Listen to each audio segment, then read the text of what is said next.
Bismillahirrahmanirrahim. Assalamualaikum warahmatullahi wabarakatuh.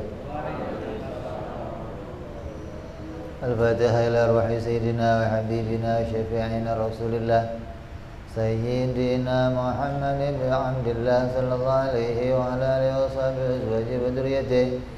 Inna Allah yu'ali darajatihim bil jannah wa yanfa'una bi asrarihim wa anwarihim wa ulumihim wa nafahatihim wa barakatihim fid dini wa dunya wal akhirah wa ja'aluna min hizbihim wa yarzuquna mahabbatahum wa yatawaffana ala millatihim wa yahshurna bi zumratihim bil afiyatin wa salamatin lahumul Fatihah.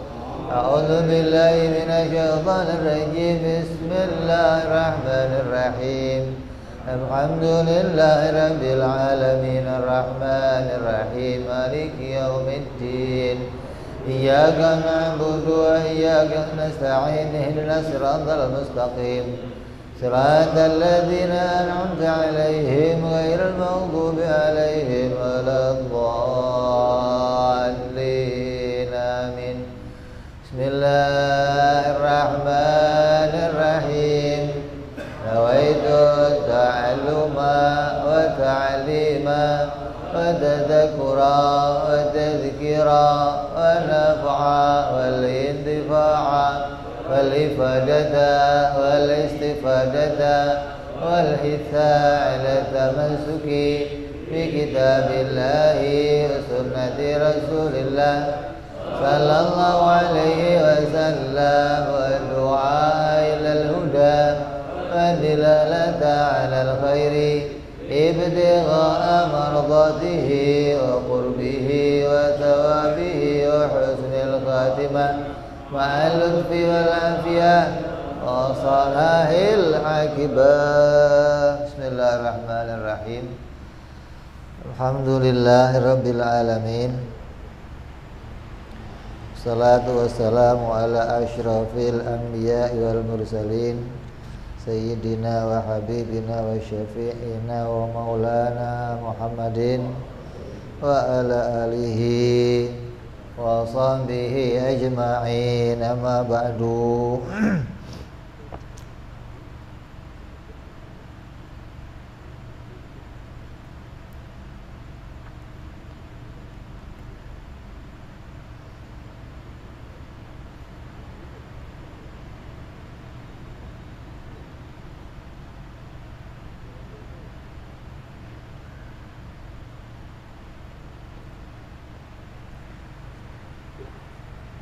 Qala musanniful kitab rahimahullah wa nafa'ana bihi wa bi ulum fid darain. Allahumma aftah qulubana futuhal arifin wa bi hikmatika wa nusur alaina bi rahmatika ya arhamar rahimin. Ila anqal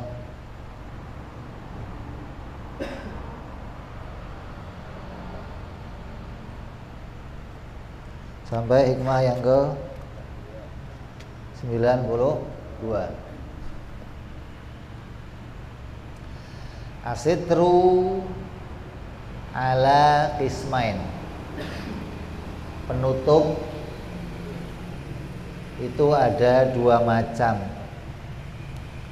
Asitru anil maksiyah wa sitrun fiha.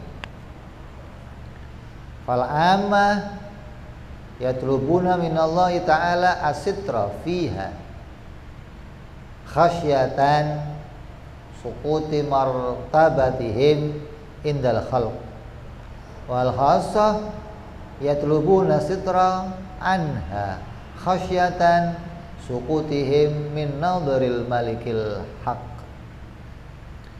Satir atau penutup, pertolongan Allah yang rupanya kita ingin ditutupin. Penutup itu ada dua macam. Kita kan sering doa, Allahumma astur aurati wa amin rawati. Ya Allah, tutupilah aib-aibku. Ya Allah, tutupilah kemaksiatanku. Ini doa ini kita panjatkan ingin ditutupi dari maksiat. Nah, ingin ditutupi itu ada dua macam gitu loh. Penutup itu ada dua macam. Yang pertama, tertutup dari berbuat maksiat. Yang kedua, tertutup dalam perbuatan maksiat. Manusia pada umumnya, orang-orang yang awam meminta kepada Allah supaya ditutupi dalam berbuat maksiat, ditutupi ketika berbuat maksiat, karena khawatir derajatnya menjadi jatuh di mata makhluk. Akan tetapi orang-orang khusus meminta kepada Allah supaya ditutupi dari perbuatan maksiat, karena mereka takut jatuh pandangannya di hadapan Allah. Ini penutup itu ada dua macam. Satir tutup itu ada dua, yaitu tutup dari melakukan maksiat, yakni terhindar dari maksiat dan sebab-sebab yang mendekatkan diri pada maksiat. Yang kedua, tertutup dari melakukan maksiat, yaitu ketika melakukan maksiat pingin supaya maksiatnya tidak tampak di hadapan manusia. Jadi penutup ada dua, pingin ditutupi dari maksiat ada dua. Ada caranya orang awam meminta dan ada caranya orang khusus meminta. Kalau orang awam minta kepada Allah ingin ditutupi dari maksiat supaya orang lain gak melihat dia maksiat. Dia sembunyi-sembunyi, ngumpet, dia sendirian, gak ngajak kawan. Yang penting gak ada orang yang tahu. Kenapa? Kalau orang tahu dia maksiat, nanti derajatnya menjadi berkurang di hadapan manusia.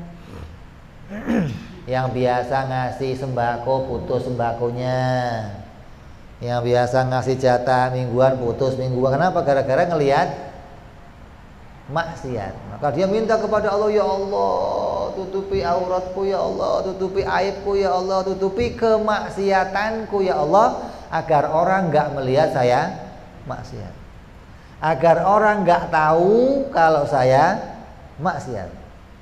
Itu permintaan ditutupi dari orang awam. Mintanya begitu. Sama doanya Allah mastur aurati, tapi maknanya beda.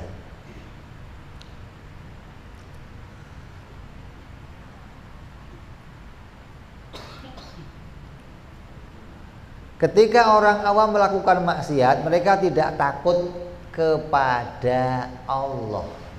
Yang parah nih. Ketika orang-orang awam ini maksiat, mereka nggak takut kepada Allah. Akan tetapi mereka takut kepada manusia. Makanya kan saya ngomong sekarang ini, CCTV lebih ditakuti dari mungkar nakir. Modal mungkar nakir doang belum takut, perlu ditambah modal CCTV. Kalau sama CCTV takutnya luar biasa. Sama mungkar nakir nggak ada takutnya, mungkar nakir ya. Nah, ini kan parah. Nanti orang awam ini menunjukkan dia nggak takut kepada Allah, tapi dia takut kepada makhluk. Di hadapan Allah dia berani maksiat, di hadapan makhluk dia nggak berani. Coba pikir, itu sikap hamba atau bukan kira-kira gitu. Seorang hamba di hadapan tuannya berani maksiat, seorang hamba di hadapan hamba yang lain malah nggak berani maksiat. Coba. Ini harus kita pikirkan gitu loh. Artinya jangan melakukan sesuatu yang hasilnya itu hanya membawa kita takutnya hanya kepada manusia.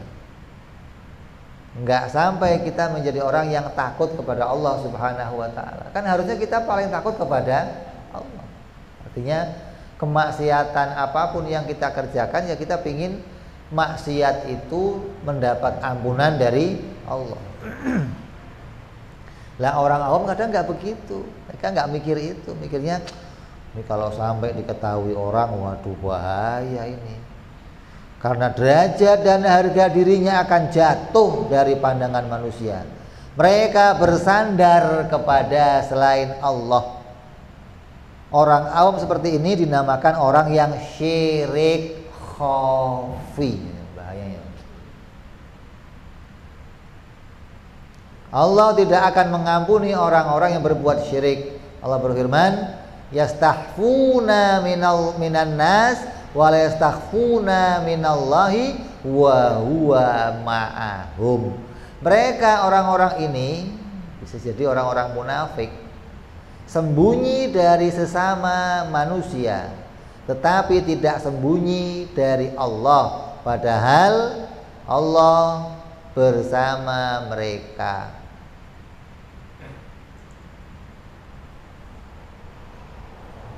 Jadi ini masuk kepada syirik khafi, syirik yang kecil. Kamu mensekutukan Allah dengan apa? Dengan berani berbuat maksiat di hadapan Allah, tapi nggak berani maksiat di hadapan manusia. Ini masuknya syirik khafi.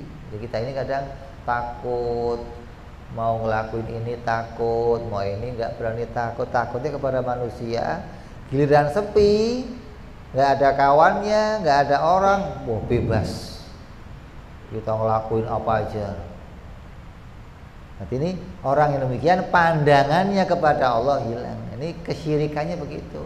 Kayak tuannya itu manusia, tuannya itu orang-orang itu. Hingga muncul di hatinya nanti kalau ada orang sikapnya lain. Kalau sudah maksiat aja nggak berani di hadapan manusia, mesti nanti akan dibaik-baikkan di hadapan manusia, itu pasti. Kalau kelihatan jelek nggak berani, mesti akan dibaik-baikkan. Agar apa? Tambah mulia di hadapannya orang, tambah baik di hadapan orang. Nah kita ya selengean aja di hadapan orang, malah nggak ada urusannya. Kayaknya orang-orang dulu itu kata pesan mereka apa? Kamu itu kalau sholat di masjid, samping kanan kiri depan belakang kamu itu sapi, kamu begitu. Kenapa? Yang namanya kamu kalau sholat di depan sapi, pernah nggak pingin sapi itu muji kamu? Pernah nggak kamu sholat depannya kambing, terus kamu baik-baikkan suaranya, kamu baik-baikkan gerakannya? Pernah? Pernah? Kenapa nggak pernah? Karena sapi nggak bisa muji saya, ngapain saya baik-baik depan dia? Lah kamu baik-baik depannya orang karena orang bisa muji kamu, bisa menilai kamu, bisa membuat sesuatu untuk kamu, maka kamu anggap ini penting nih. Nah kamu kalau sholat di masjid semuanya sapi gitu. Makanya orang dulu, orang alim-alim itu kalau sholat semuanya kelihatan kayak binatang. Memang binatang semua. Kamu harus begitu anggapannya. Agar apa? Kamu nggak mengharap pujian dari mereka semua. Kamu nggak pernah takut untuk maksiat di depan mereka semua. Coba. Ada nggak orang takut maksiat di depan kambing? Ada? Ada? Ada kambing, jangan ada kambing. Ada begitu? Kenapa nggak takut? Karena kambing nggak urusan sama kamu. Jadi kamu nggak urusan sama kambing. Gua mau maksiat terserah. Ini syirik khafi namanya. Hati-hati. Jadi kamu harus sampai kepada pemahaman bahwa yang kita takuti harusnya Allah. Tujuannya apa sih?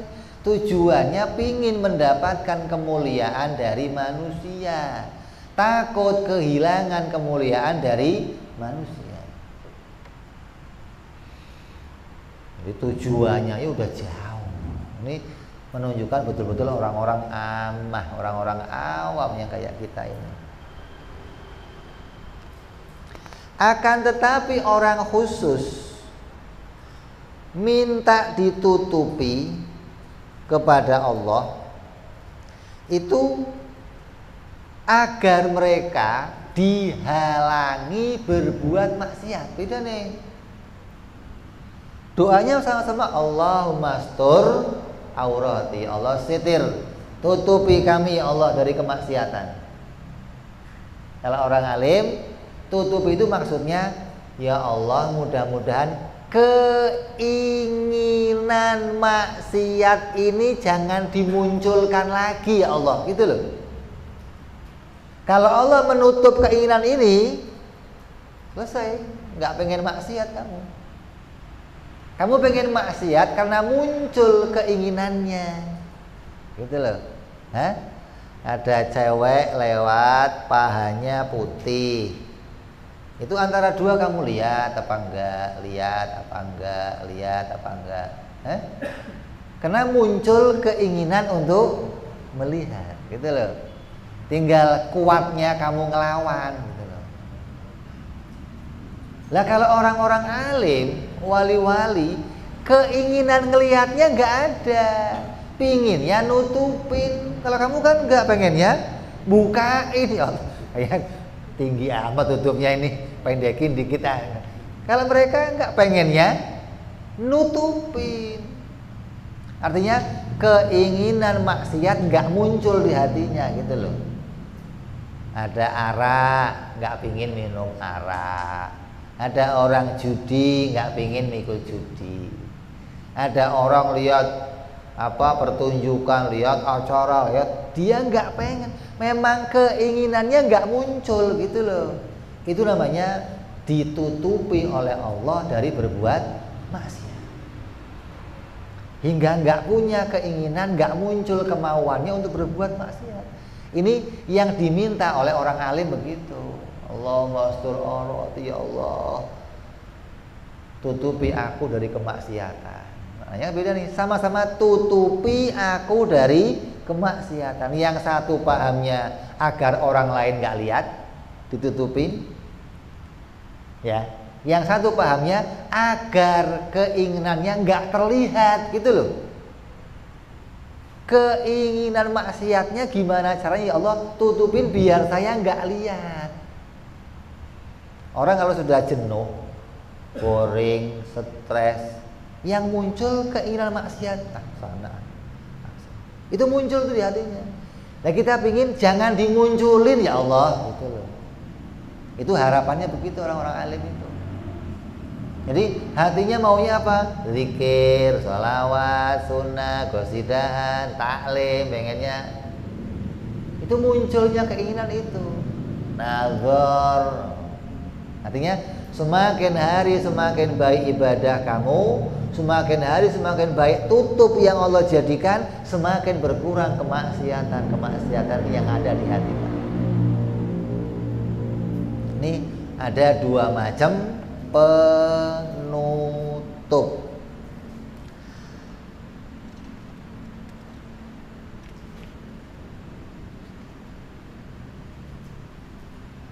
Mereka memohon demikian karena takut martabatnya jatuh di pandangan Allah. Nah, itu nih. Ini kok nggak pengen mau maksiat? Ya Allah, kalau urusan ampunan sama Allah diampuni orang maksiat. Cuman kemuliaan seseorang, derajatnya seseorang, haibahnya seseorang, kesucian seseorang jadi hilang ketika mereka berbuat maksiat dengan keadaan dirinya yang tidak memperdulikan kepada sebuah kemuliaan. Kalau kita kan enggak, kita kan peduli sama kemuliaan di depan manusia. Kita belum peduli kemuliaan di hadapan Allah. Lah para wali-wali ini lagi merintis kemuliaan di hadapannya Allah. Maka mereka betul-betul menjauhi berbuat maksiat. Mereka betul-betul minta kepada Allah agar ditutupi hatinya dari berbuat maksiat. Lah kalau para nabi itu maksum, nggak bisa berbuat maksiat, beda nih. Itu super protek lagi, super penjagaannya. Di depan ada maksiat nih, ada orang telanjang, Nabi dibelokin sama Allah, lewat sono, begitu loh. Nggak bisa maksiat memang, dijaga dari berbuat maksiat. Nah kalau kita nggak bisa begitu, kamu nggak boleh ya Allah jadikan aku maksum, nggak maksiat, nggak bisa, itu Nabi ya begitu. Kamu nggak mungkin begitu. Nggak boleh minta doa keadaan yang ada pada Nabi, nggak ada, itu keistimewaan Nabi. Kalau kita tadi paling ya Allah, bahwa ya ini ditutupin ya Allah, jangan dimunculin. Kalau lagi muncul ya Allah, lagi muncul bahwa ya itu loh harapannya ditutupi. Jadinya apa? Kita jadi orang-orang yang mahfud, menjaga diri kita, melindungi diri kita dengan tutup yang diberikan oleh Allah Subhanahu wa taala. Gitu loh. Satu. Masyarakat memujimu karena sifat terpuji, dan mereka menduga ada sesuatu yang baik pada dirimu. Maka janganlah engkau tertipu oleh pujian tersebut, akan tetapi justru celalah dirimu karena keburukan yang telah engkau ketahui ada pada dirimu. Ini sering ini. Kita dipuji oleh orang besar kepala. Bukan melar, bukan. Lo mau melar aja. Maknanya suka lupa diri, berangan-angan, supaya kayak orang-orang yang mendapatkan kebahagiaan yang luar biasa ketika dipuji. Pujian itu banyak maldorohnya juga.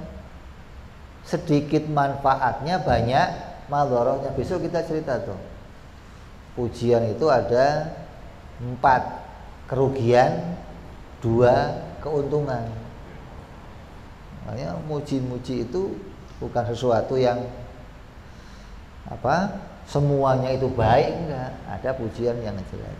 Nah, masyarakat seringkali memuji-muji kita karena suatu sifat yang terpuji yang mereka duga sifat itu ada pada diri kita. Kan sering, alim loh kamu ya, kamu itu kok ikhlas banget. Ikhlas mana ada yang tahu, orang ikhlas perbuatan hati. Itu main ngomong kamu ikhlas ya, mana ada yang tahu ya. Ini orang zuhud, kan ngawur. Ini orang ahli tauhid. Seberapa? Ini kayak orang alim. Itu kan dugaan. Ketika disampaikan kepada pemiliknya kadang GR, merasa betul-betul itu ada pada dirinya. Bersikap lain, bersikap. Ini hati-hati dengan sikap yang demikian. Termasuk dari keburukanmu, yaitu jika engkau bahagia dan suka atas pujian yang ditujukan kepadamu, sebab merasa kebaikan tersebut tumbuh darimu, padahal Allah lah yang menciptakannya. Segala amal perbuatanmu, dan engkau hanyalah tempat ditampakkannya kebaikan-kebaikan tersebut. Jadi jangan kepedean. Kalau kamu lihat pujian itu dipujikan kepada kamu, kamunya harus melihat ini bukan dari saya, ini dari Allah. Allah meletakkannya pada saya, tapi saya mengembalikannya kepada Allah. Oh, kamu hebat. Alhamdulillah, yang hebat itu Allah. Yang layak dipuji itu Allah. Jangan kepedean. Ini barangnya ada saja, kamu nggak boleh kepedean. Lah kalau barangnya nggak ada, apalagi ente?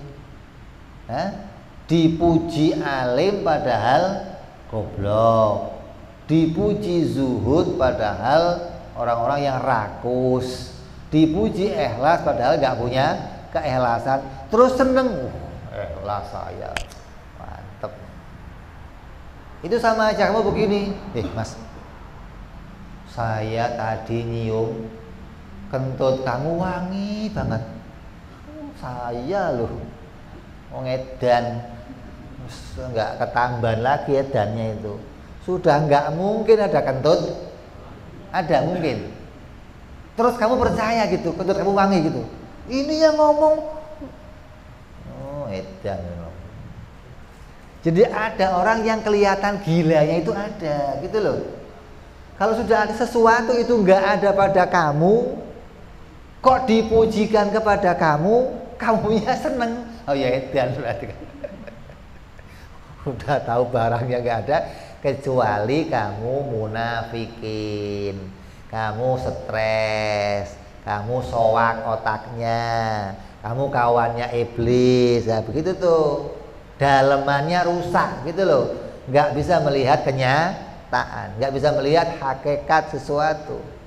Kalaupun ada kebaikan itu bukan dari diri kita, dari Allah Subhanahu Wa Taala meletakkannya dalam diri kita. Apalagi nggak ada, coba, kenapa nggak? Ini kompromnya kelihatannya begitu. Makanya kita harus hati-hati dengan keadaan-keadaan tersebut, jangan sampai kita kelewatan.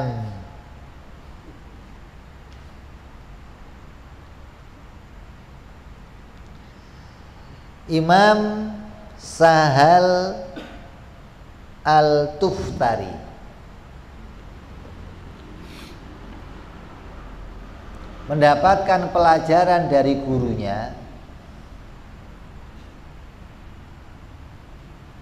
bagaimana caranya agar hatinya sadar kalau Allah senantiasa mengawasi kita. Allah senantiasa melihat kita, keadaan hati kita, sifat-sifat kita, kebaikan kita diawasi oleh Allah. Maksiatnya kita, mana yang baik, mana yang buruk, diawasi terus sama Allah. Diajarkan bagaimana caranya kamu sadar kalau Allah ngawasin kamu terus. Tema kata gurunya, baca yang saya ajarkan ini 11 kali sehari. Nggak usah banyak-banyak. Apa bacaannya? Allahu ma'i, Allahu nazirun ilayya.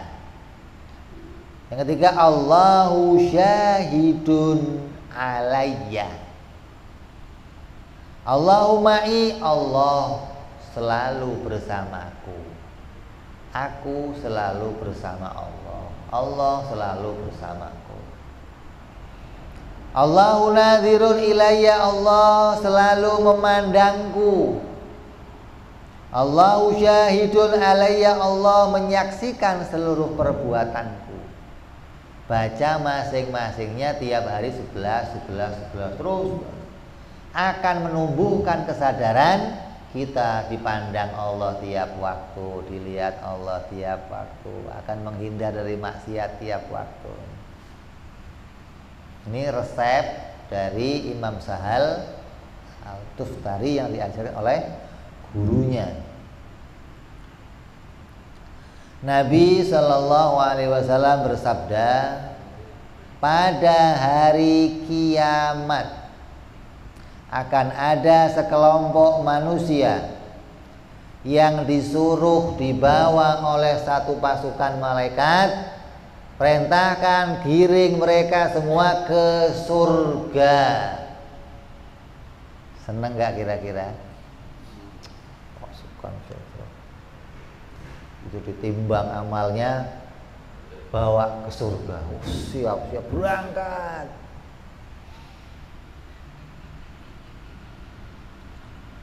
Ketika telah dekat dengan surga, dari jauh udah tampak gedung-gedungnya, mahligai-mahligainya, hiasan-hiasan surga, bidadarinya udah kelihatan, taman-tamannya udah kelihatan, baunya, wah ya Allah, stop, di stop.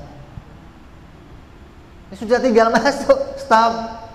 Bawa pulang ke neraka. Nah, digiring untuk melihat surga dengan segala keindahannya, keelokannya, hiasannya, wewangiannya. Udah pulang. Na'udzu billahi min dzalik. Siapa mereka ini? Hati-hati ini. Maka terdengar berita, kembalikan mereka, bawa mereka kembali dari pintu surga, karena mereka nggak punya jatah di dalam surga. Lalu mereka kembali dengan penuh penyesalan, kekecewaan, tangisan. Mereka berkata kepada Allah, wahai Tuhanku ya Allah, kalau saja Engkau masukkan kami ke neraka ini sebelum Engkau tunjukkan kepada kami surga, tentu segala kenikmatan kepedihan ini akan lebih ringan ya Allah. Andai saya belum lihat indahnya, saya langsung dari hisab masuk ke neraka, selesai ya Allah, saya nggak begitu pedih begini. Ini di depan mata ya Allah. Bayangkan itu. Sudah tinggal ngambil. Ibarat kamu makanan enak jatuh, astagfirullah, dari depan mata jatuh.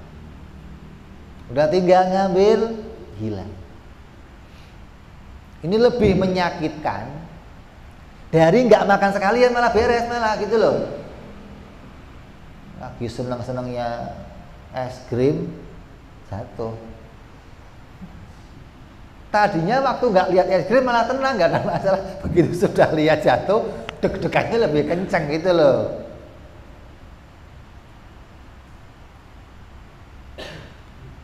Andai ya Allah, Engkau masukkan kami ke neraka sebelum Engkau lihatkan kepada kami segala kenikmatan surga, maka itu akan terasa lebih ringan bagi kami ya Allah. Tapi sekarang ini berat ya Allah. Apa jawab Allah? Allah berfirman, memang itulah yang aku kehendaki. Kalian itu bila berada pada tempat yang sepi, kalian maksiat. Bila berjumpa dengan manusia, kalian taat, khusyuk.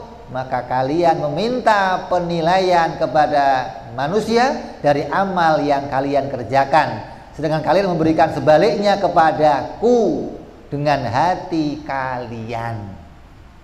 Kalian itu hanya takut kepada manusia, tapi tidak takut kepadaku, kata Allah. Kalian hanya mengagungkan manusia, bukan mengagungkan aku. Dan kalian meninggalkan maksiat karena manusia, bukan karena aku. Maka hari ini aku akan merasakan bagi kalian betapa pedihnya siksaanku, dan aku halangi kalian untuk masuk kepada kenikmatan yang telah kujanjikan. A'udzubillahi min dzalik. Ini bahayanya ini.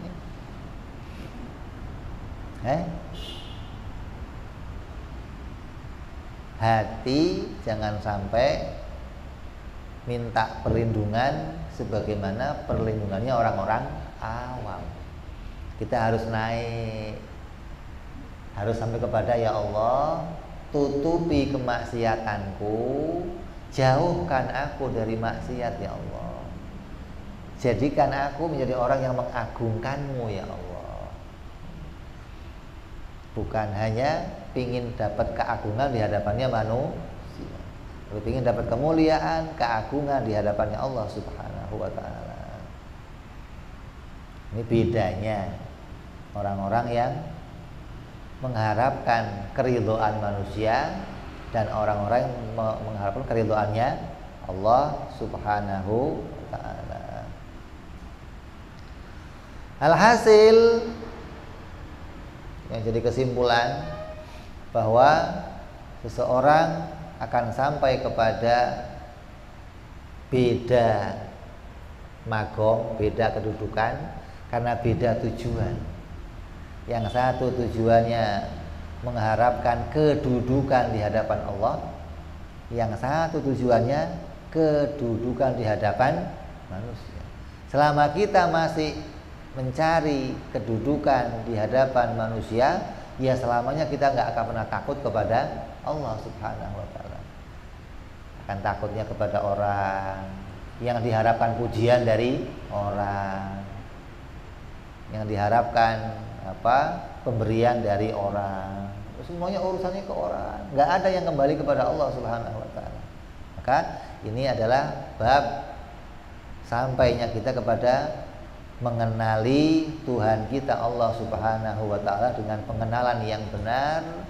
Dengan pengenalan yang benar kita akan sampai pada pengagungan yang benar, akan bisa menjadi hamba yang benar. Mudah-mudahan kita semua senantiasa diberikan tuntunan oleh Allah Subhanahu wa taala sampai hati kita bisa tunduk kepada Allah, mengharapkan keridhaannya Allah, mengharapkan keagungan di sisinya Allah Subhanahu wa taala, mengharapkan tutupan dari berbuat maksiat. Ya Allah, jadikan kami semua hamba-hamba yang taat kepadamu di dunia sampai di akhirat bisa mendapatkan kemuliaan, masuk ke surgamu ya Allah, bersama para anbiya, bersama para aulia, bersama para syuhada, bersama para sholihin untuk selama-lamanya ya Allah, amin ya rabbal alamin. Niyah wa ala niyatin salihah ila hadratin nabiyil fatihah.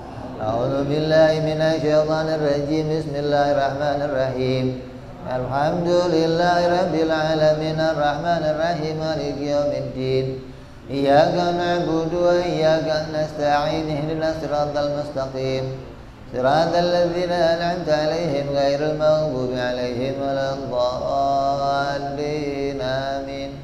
Ya Rabbana i'tarafna bi annana iqtarafna wa annana asrafna 'ala إسرافنا فتوب علينا توبة تغسل كل هوبة واستر لنا عوراتي وآمن رواتي واغفر لوالدينا ربي ومولودنا والأهل والإخوان وسائر الهلال وكل ذي محبة أو جيرة أو صحبة المسلمين أجمع آمين ربي اسمه فضلا وجودا منا لا باكتساب منا بالمصطفى